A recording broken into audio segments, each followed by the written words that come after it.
Toronto স্কারবোর south ওয়েস্টে ক্ষমতাসীন liberal MP বিল বিলার যুক্তরাজ্যে কানাডার হাই কমিশনার নিয়োগ পাওয়ার পরই সামনে আসে কে হবে তার স্থলাভিষিক্ত।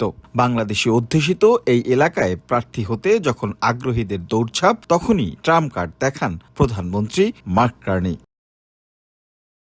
এনডিপির হয়ে এই এলাকায় নির্বাচিত 3 বারের এমপিপি বাংলাদেশি বংশোদ্ভূত ডলি বেগমকে দলে ফিরিয়ে নির্বাচনের টিকিট দেয় লিবারেল পার্টি। প্রভিন্সিয়াল পার্লামেন্ট থেকে পদত্যাগ করে ডলি বেগম নেমে যান ভোটের মাঠে।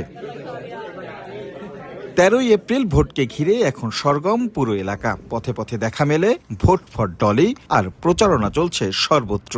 বিজয়ী হলে প্রথম বাংলাদেশি কানাডিয়ান হিসেবে ফেডারেল পার্লামেন্টের সদস্য হবেন তিনি। কানাডাতে বড় একটা বাংলাদেশি কানাডিয়ান কমিউনিটি আছে, যারা অনেক কাজ করে, অনেক কষ্ট করে। Community is very strong, they are very hard working, very dedicated, they contribute so much to the economy of Canada.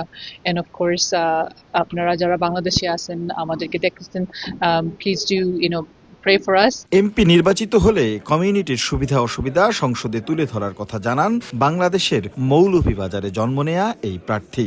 জানালেন নিজের আরো পরিকল্পনার কথা। এখানের মানুষের যে কষ্ট, affordability crisis, housing crisis, health care নিয়ে যে সমস্যা, এগুলা আমরা প্রভিন্সিয়াল লেভেলে ভালো একটা কাজ করতে পারার কারণেই আসলে মানুষ যে ভালোবাসা, মানুষ যে আদর, স্নেহ এন্ড রেসপেক্ট, যেগুলো আমি যেটা I've been able to get that from the community and I'm really grateful for that. নির্বাচন বিশ্লেষকরা ভোটের মাঠে ডলি বেগমকে এগিয়ে রাখলেও কনজারভেটিভ প্রার্থী ডায়ানা ফিলিপোভা সহ আরো 7 জন প্রার্থী লড়ছেন এই ভোটযুদ্ধে।